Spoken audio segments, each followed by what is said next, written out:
मैं Ramesh Kumar Kumawat, senior teacher, government वरिष्ठ Upadhyay, Sanskrit school Amarsar, Jaipur, Rajasthan, Sanskrit शिक्षा विभाग।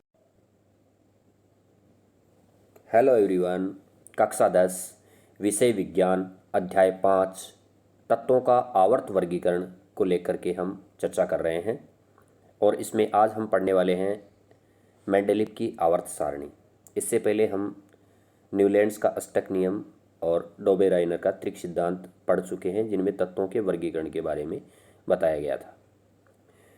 जो पीछे के जो भी नियम थे दोनों, उनमें परमाणु द्रव्यमान को आधार बनाया गया था और यहाँ भी परमाणु द्रव्यमान को आधार बनाया जाएगा। इस नियम में हम देखें तो तत्वों के वर्गीकरण का जो मुख्य रूप से श्रेय जाता है वो इवानुच, पूरा नाम है इनका मेंडेलीव को ही जाता है। तत्वों को आवर्त सारणी के प्रारंभिक विकास में उनका प्रमुख योगदान रहा है। उन्होंने अपनी सारणी में तत्वों को उनके मूल गुणों, परमाणु द्रव्यमान तथा रासायनिक गुणों में समानता के आधार पर व्यवस्थित करने का प्रयास किया है। मेंडेलीव ने अपना कार्य आरंभ किया तब केवल 63 तत्व ज्ञात थे, यानी 63 तत्वों की जानकारी थी, और आधुनिक वर्तमान परिप्रेक्ष्य में हम देखें तो लगभग 118 तत्वों की खोजे जा चुके हैं। 118 तत्वों की खोज हो चुकी है। मेंडेलीव ने तत्वों के ऑक्सीजन एवं हाइड्रोजन के साथ बनने वाले यौगिकों पर अपना ध्यान केंद्रित किया।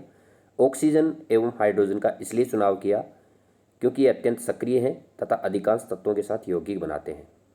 अलग अलग तत्वों के गुणों को उन्होंने 63 कार्ड लिए और लिखा। उन्होंने समान गुणधर्म वाले तत्वों को अलग कर दिया। परमाणु द्रव्यमान के आरोही क्रम में तत्व व्यवस्थित किए गए। आरोही का मतलब परमाणु द्रव्यमान के बढ़ते क्रम के अंदर तत्वों को आवर्त सारणी में व्यवस्थित कर दिया, यानी सबसे कम परमाणु द्रव्यमान वाला तत्व पहले आया, उसके बाद में उससे अधिक वाला।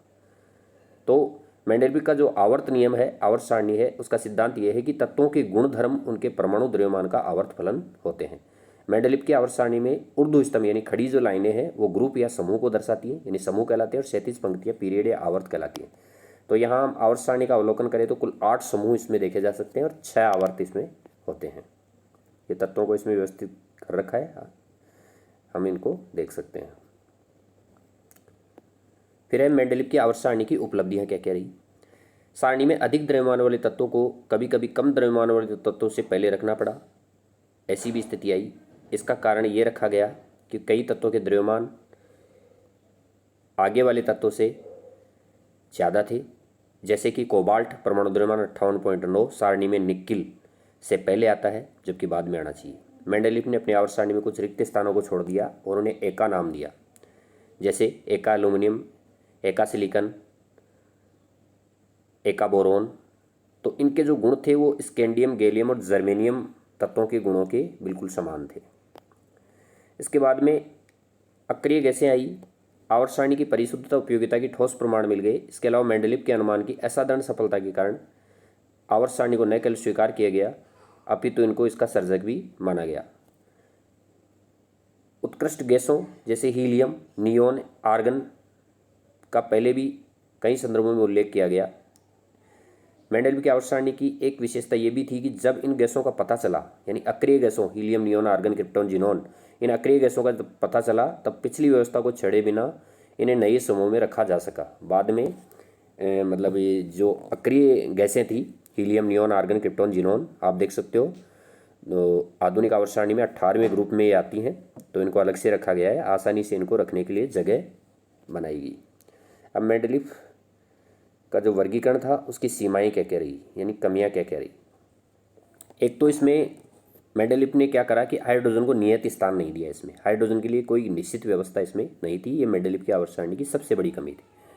उसके बाद में दूसरी बड़ी कमी देखें तो वर्गीकरण तैयार होने के पर्याप्त समय के बाद में समस्थानिकों का पता चला था।